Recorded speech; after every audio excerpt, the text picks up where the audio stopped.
Let's talk today about what your first visit should actually accomplish. Assuming that that prospect is a prospect based on electronic screening and you're moving forward, you've got the meeting set up, one of the things I think you should do is always have an objective.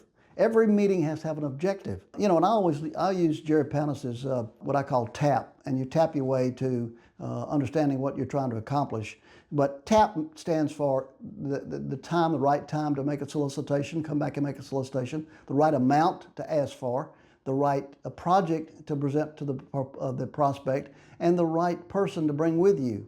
Those are the four things I look for. Now, you don't always accomplish that in the first meeting. Maybe it takes a couple of meetings to be able to understand and accomplish your objective with TAPP.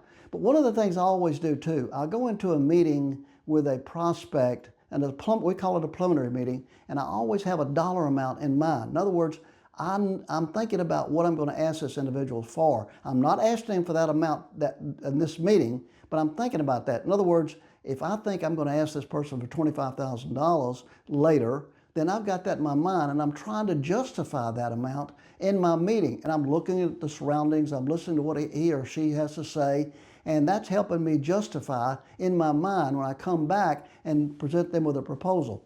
Also, when I go into a preliminary meeting, I'm going from general to specific, which means I'm talking generally about the organization, and then I specifically get into the projects or what we're trying to do or the amount of money we're trying to raise. And if you're listing the projects, if you're talking about the projects, then use your elevator speech.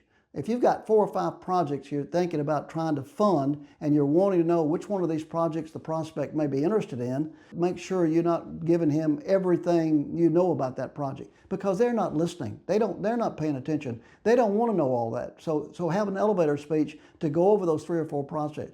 Now, let's say that the person sits there and does not indicate to you, which one of those projects you just presented to him he might have an interest in. Then that comes back to a question. You have to say, of the projects I've just presented to you, which one of those you may, if you were so inclined to give, which one of those would you consider? So you're going to ask those questions. But again, those are the things that you look for when you're trying to do a preliminary meeting and having that dollar amount in mind. And then you want to, if that person is so inclined, based on that meeting, you want to ask permission to bring a proposal. I love that word, permission.